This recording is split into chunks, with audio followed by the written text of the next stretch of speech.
offers a revolutionary approach to practice using mental visualization to achieve fluid and rapid physical execution.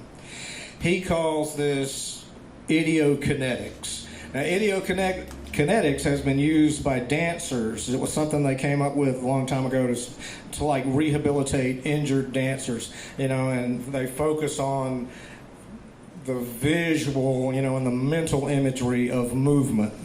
And then the movement kind of takes care of itself. And that's the idea behind this book. So Ideo-kinetics is the idea that thoughts control the movements of the body without the conscious effort of trying to make the bodily movements. Bonpensier received a lot of criticism for his book because it places so much emphasis on the mind, almost to the exclusion of muscular practice.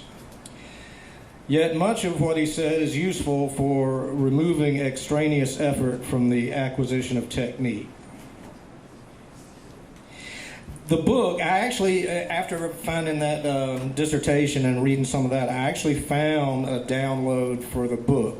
It's sort of weighty reading. It's sometimes the way that he words things makes you scratch your head and go, let me read that again.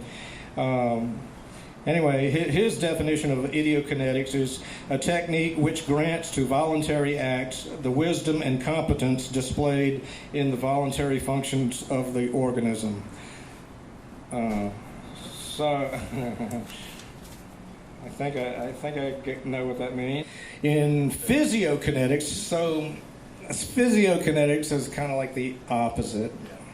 In physio-kinetics, the standard procedure for bringing about movement at the piano, or we'll say any instrument. An action is willed, and he calls that V for volition. All right? So, and then, V wills an action, and V2 carries out the ideation without conscious effort. V2 is the complex of activities that responds to V. In other words, that's all the subconscious stuff that happens. That you're not, like when you twist a doorknob, you don't really think about it, you just do it and you have faith that the door will open. Part of Gary Burton's philosophy that's tied in with Ideo-kinetics and that whole book, the philosophy of that book, is he sort of developed an approach to practicing scales. It's like practicing but not practicing, because it's all about playing the notes in complete random order. Right? That's the first thing. I got a list of about 10 things, but that's the first thing, is playing the notes completely in random order. So let's say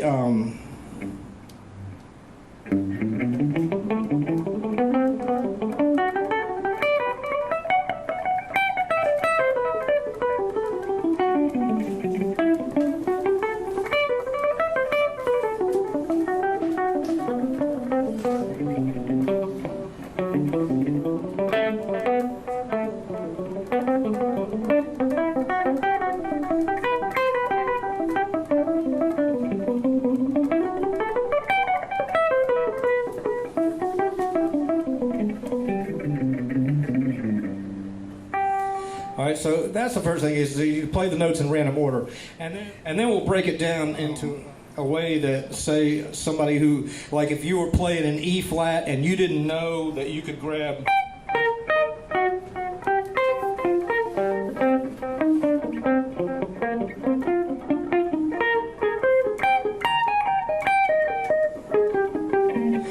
If you didn't know already that you can grab a note anywhere and it's in E flat, we're going to talk about a way that you can actually, like you could, kind of an entry level way of getting into this, breaking it down into like a microcosmic view. Okay, so I'm gonna set a metronome and do this. So we're gonna like play random patterns. We're going to use a variety of intervals. You use the full range of the instrument and leap around the whole range frequently. And we can vary the rhythms. You don't even have to know what the rhythm is as far as how it would be notated. You just use your rhythmic imagination and you just come up with stuff on the spot. The idea is not to really think about this.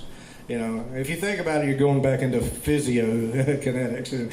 So you're trying to do this without really being conscious of what your hands are doing. You're supposed to just be conscious of the idea, you know, the musical idea. And it can come from either hearing it, but it doesn't have to be that. It can also just kind of come from, like, seeing it.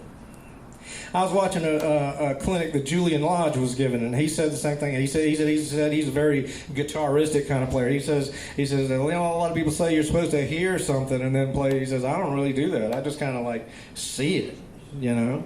So, you know, that's just as valid, you know. If you were to, like, sit there and have a certain scale, and we're doing major scales because major scale is like, that's where everything else comes from. Every other scale you ever learn can be thought of as a variant or an alteration of the major scale, all right? And so, and also the fact that we're so inundated with the sound of the major scale. I mean, from the very first time, you know, you were like a little kid and somebody went,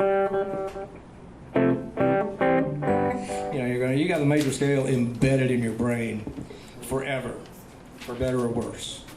We're going to play random patterns. We're going to play a variety of intervals, use the full range of the instrument. But of course, you can start with less than that, which we'll talk about that in a little bit.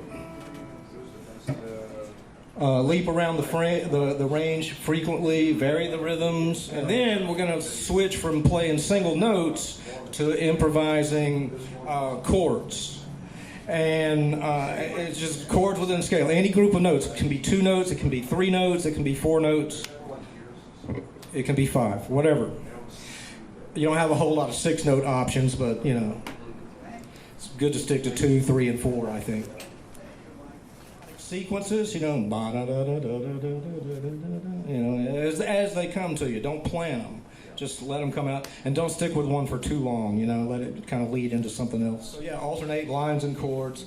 I mean, we can also get to know the scale by just singing it, you know, just sing the notes and try to jump around, you know, and then use dynamics and act.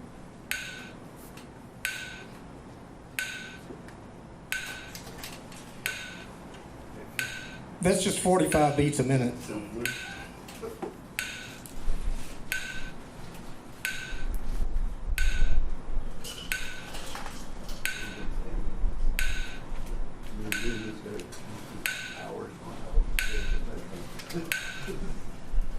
I want to leave it there because we're going to do like we'll do like 4 notes a beat, and then we'll do 5, and then we'll do 6, and then we'll do 7. All right, and we might do 8. We might even do 9. I don't know. We'll see. We're gonna do Sipes 11. All right, right. Yeah. I've been working on 11s. Those are tough, man. Somebody want to pick a key? C sharp. Huh? C sharp. All right, but I'm going to call it D flat. I don't like that C sharp business. Or C flat, you know. You get into 7 sharp, 7 flats. No, man. That's like, you know, let's make it D flat. D flat's like the lesser of the 2 evils. All right. He really wants to see me screw up. Well, we got 2 AIM students right here. So yeah, right. All right, so D flat, and we're just going to play random patterns.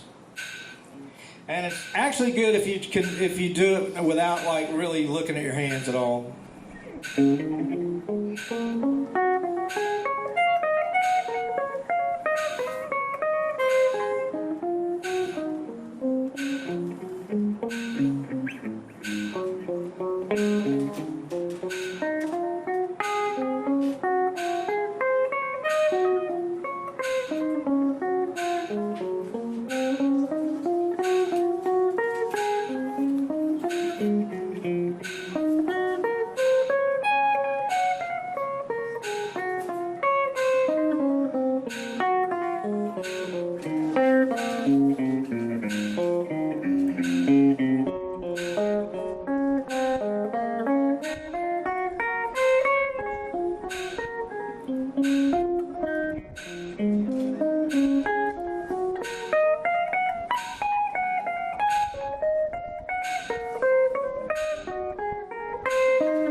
Sixes.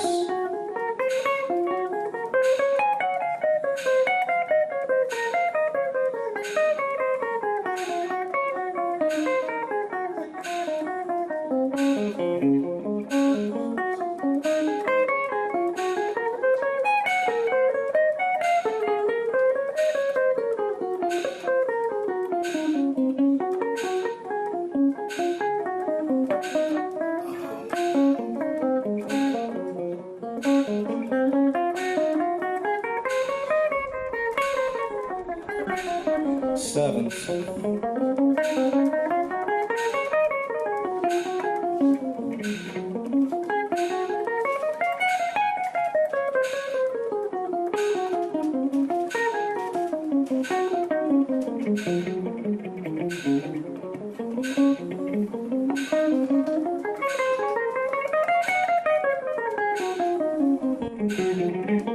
Eights.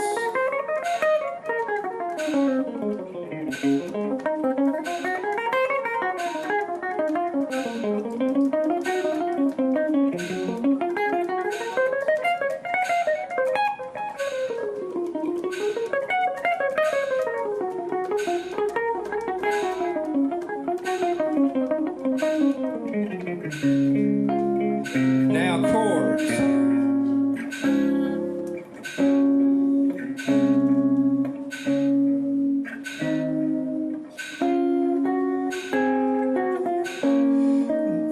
Diets.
Thank you.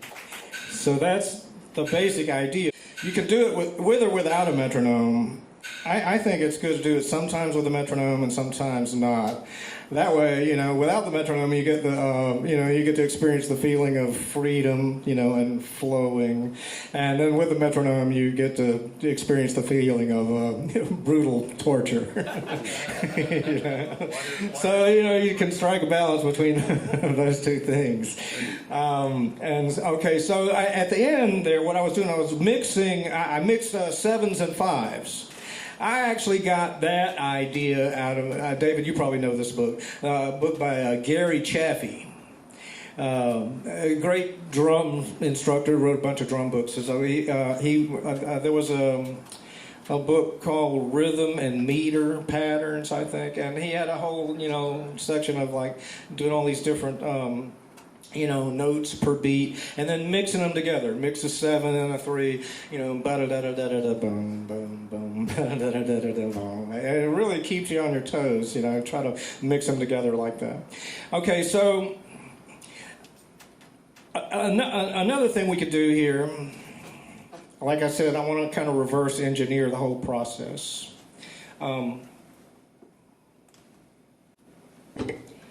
you could get a lot of mileage out of only like doing this with like one octave, a one octave major scale, you know.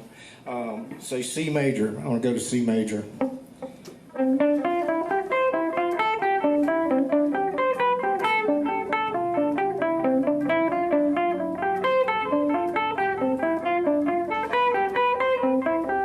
You know, just play the notes in random order. And then when you get to, I want to talk about these, everybody got these sheets that we printed out. Yeah.